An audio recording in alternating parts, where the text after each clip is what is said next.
sa ilang... Hello?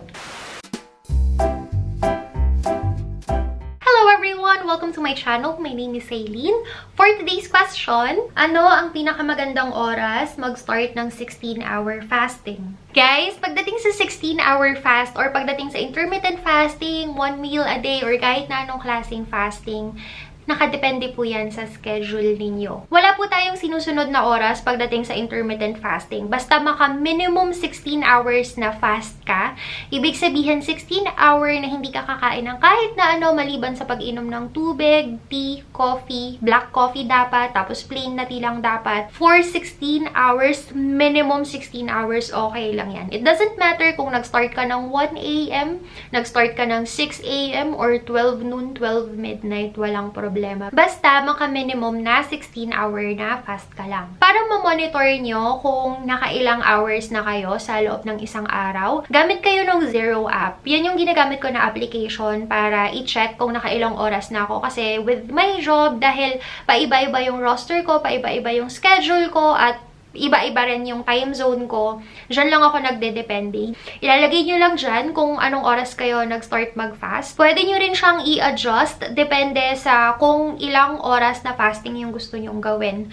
Magna-notify siya sa inyo kung tapos na yung fasting, tapos kung gusto nyong i-continue or ituloy din, okay lang rin. Tapos i-press nyo na lang na nagsa-start na kayo or i-end nyo na yung fasting nyo. Ang kagandahan nun, mamomonitor mo kung nakailang beses sa loob ng isang linggo ka nag-fast. Tapos, kung naging consistent ka ba talaga sa fasting na ginagawa mo. So again, it doesn't matter kung anong oras kayo magsa-start. Ang mahalaga, magawa nyo yung minimum na 16 hours na nagfa-fasting. Kung gusto nyo mag-start ng gabi, ng umaga, ng afternoon, okay lang yan. I-adjust nyo yung fasting ninyo based sa schedule ninyo, based sa lifestyle ninyo.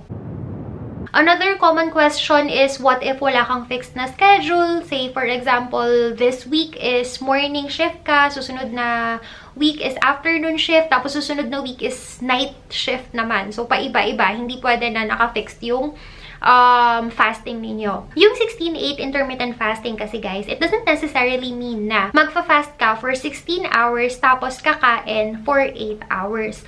Pwede nyong i-shorten yung pagkain ninyo. Pwedeng instead of 16 hours na fasting, 8 hours na feasting, ang gagawin nyo is 5-hour feasting lang. Ang mahalaga, again, magagawa nyo yung minimum 16 hours na fast. Like me, for example, dahil iba-iba yung time zone ko at gusto ko before gumawa ng video, kakatapos ko lang kumain. Hindi ko alam kung bakit. Pero, every time nagagawa ko ng video, gusto ko bagong kain ako. So, ang ginagawa ko, a day before, kino-compute ko na siya. For example, ang oras ng fasting ko ngayon is 12 to 8. Ibig sabihin, every day, 12 to 8 yung oras ng kain ko. Kasi, after that, nagfa-fast na ako.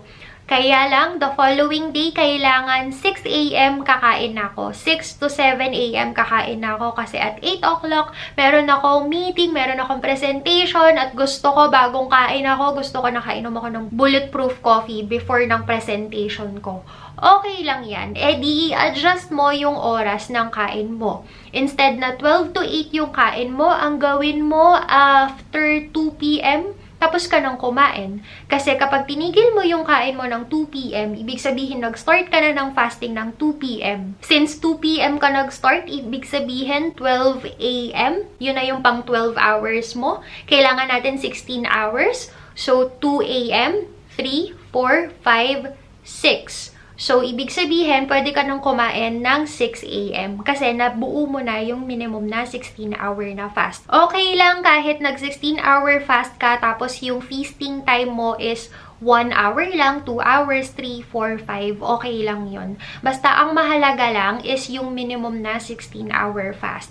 Pwede mo ring i-extend yung fast mo para sa susunod na fast mo, mag-iiba na rin yung schedule or magiging pasok na rin siya sa schedule.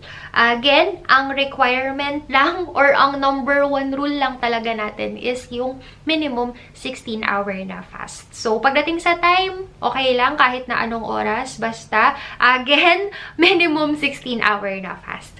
So, thank you so much for watching and have a good day. Bye!